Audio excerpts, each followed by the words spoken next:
అందరికీ నమస్కారం. ఆంధ్రప్రదేశ్ రాష్ట్ర రాజకీయాలపై జగన్మోహన్ రెడ్డి గారు వ్యూహం మార్చారు. వ్యూహం మార్చడం ఏంటి అని మీరు అందరూ అనుకోవచ్చు. కూటమి ప్రభుత్వం అధికారంలోకి వచ్చిన తర్వాత ప్రజల్లో వైసీపీ మీద ఉన్న వ్యతిరేకతని దృష్టిలో పెట్టుకుని జగన్మోహన్ రెడ్డి గారు ఆచితూచి అడుగులు వేస్తున్నారు.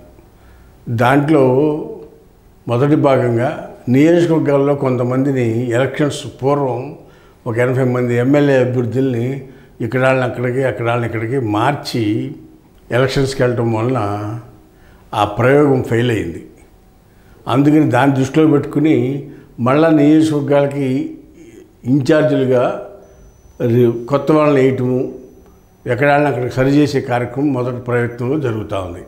అది అంతర్గతంగా జరిగే వ్యవహారం, అది జరుగుతూ ఉంది. నియోజకవర్గాలకు సంబంధించిన ఇన్ఛార్జీలను నియమించి వాళ్లే భవిష్యత్తులో ఎలక్షన్ క్యాంపెయిన్కి వెళ్ళే విధంగా, ఎలక్షన్లో ఫేస్ చేసే విధంగా ఆలోచించి 1-2 సార్లు నియోజకవర్గ ఇన్ఛార్జిని నియమించడం జరుగుతూ ఉంది. అది ఒక ప్రక్రియ. ఇకపోతే 2, కూటమి ప్రభుత్వంలో ఇచ్చిన సూపర్ 6 హామీలు అమలు జరపకుండా వాళ్ళు టైం కాలయాపన చేయటము, ప్రజల్లో అసంతృప్తి పెరుగుతుంది. ఇటీవల కాలంలో జగన్మోహన్ రెడ్డి గారు జిల్లాల పర్యటన చేస్తాను, జనవరి తర్వాత అని, మార్చి తర్వాత అని 2-3 సార్లు డేట్లు కూడా ఇవ్వటం జరిగింది.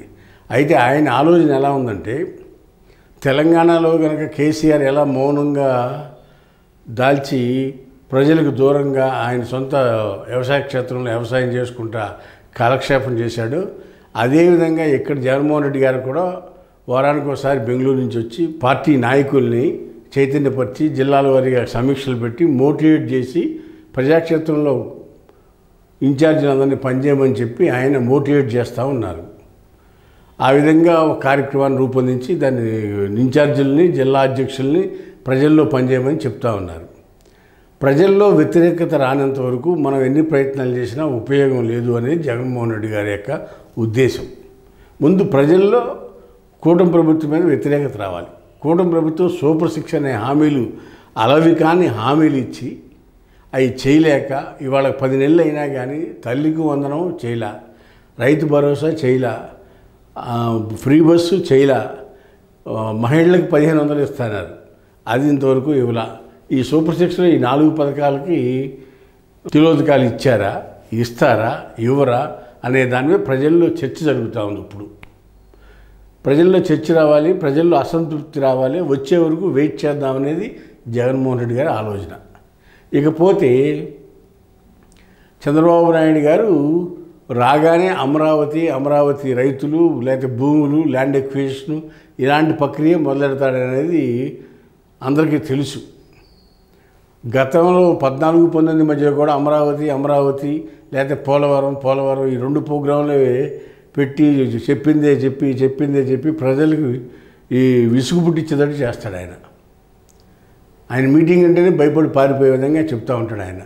అలాంటి పరిస్థితుల్లో జగన్మోహన్ రెడ్డి గారు అమరావతి విషయం గురించి అసలు లోరెత్తి మాట్లాడట్లా. ఎందుకంటే 1,00,000 కోట్లతో నిర్మించాల్సిన అమరావతి, దాని సాధ్యాసాధ్యాలు ఎంతవరకు అవుతాయి, ఏంటి, చంద్రబాబు నాయుడు ఉన్న ప్రభుత్వం ఏం చేస్తుంది చూద్దామనే ఉద్దేశంతో ఆయన దాని గురించి మాట్లాడకుండా మౌనమే సమాధానంగా ప్రేక్షక పాత్ర పోషిస్తూ ఉన్నారు. ఇలాంటి సమస్యలన్నీ కూడా ఒకదానికొకటి ప్రజల్లో ఆనోట ప్రజల్లో కూడా చర్చకొచ్చి అప్పుడు ప్రభుత్వం ఫెయిల్ అయింది అని అన్నాక తర్వాత మనం ప్రజాక్షేత్రంలోకి వెళ్తే అది ఉపయోగపడుతుంది అనేది జగన్మోహన్ రెడ్డి గారి ఐడియా, ఆలోచన. అంతేకాకుండా ఇవాళ ఎన్నికలేవి లేవు, ఇవాళ ప్రజాక్షేత్రంలో పరిగెత్తాల్సిన అవసరం లేదు. పరిగెత్తిన ఖర్చు తప్పితే, పార్టీ నాయకుల ఖర్చు అని, పార్టీ ఖర్చు అని ఖర్చు తప్పితే దానివల్ల ఉపయోగం లేదు. 4 సంవత్సరాలకు కానీ ఎన్నికలు ఉన్నాయి ఇంకా. అందుకని వెయిట్ అండ్ సీ, ప్రజల్లో తిరుగుబాటు వచ్చే వరకు వెయిట్ చేసి అప్పుడు ప్రజల్ని చైతన్యపరిస్తే ఉపయోగం ఉంటుంది. కానీ ఇవాళగా తొందరపడి ముందే కోయిల కూసింది అన్న విధంగా ప్రజల్లోకి వెళ్ళటం వల్ల ఉపయోగం లేదనేది జగన్మోహన్ రెడ్డి గారి ఆలోచన. ఇవాళ ప్రోగ్రాం రూపొందించి నియోజకవర్గాల చుట్టూ తిరిగి మీటింగ్లు పెట్టుకుని డబ్బులు ఖర్చు శ్రమ తప్పితే ప్రజలకి ఎలక్షన్ నాటికి ఇవన్నీ గుర్తుండవు. ప్రజలకు సమస్యలు రావాలి, అప్పుడు నాయకుడు వచ్చి ప్రజలను చైతన్యపరిస్తే అది ఉపయోగపడుతుంది. ఇంకా కొంతకాలం కూటమి ప్రభుత్వానికి అవకాశం ఇద్దామనే ఉద్దేశంతో జగన్మోహన్ రెడ్డి గారు ఉన్నారు. అది మంచి నిర్ణయం. అంతేకాకుండా ఇవాళ చంద్రబాబు నాయుడు అమరావతిలో టెండర్లు పిలిచాం, ప్రక్రియ స్టార్ట్ చేసాం, వేల కోట్ల రూపాయలు అప్పు తెస్తున్నాం, ఇవన్నీ టెండర్ల ప్రక్రియ అయిపోయింది, నిర్మాణాలు స్టార్ట్ అవుతాయని చెప్తా ఉన్నారు. దాంతోపాటు అమరావతి 2 అని కొత్తగా ఇంకొక పథకం మొదలెట్టారు. దానికి 44,000 ఎకరాలు కావాలి. ఆ 44,000 ఎకరాలు కనుక ప్రొక్యూర్మెంట్ చేస్తే ఒక పెద్ద రాజధాని అవుతుంది అనేది చంద్రబాబు నాయుడు గారు చెప్తున్నారు. దాని మీద ప్రజలే వ్యతిరేకిస్తున్నారు.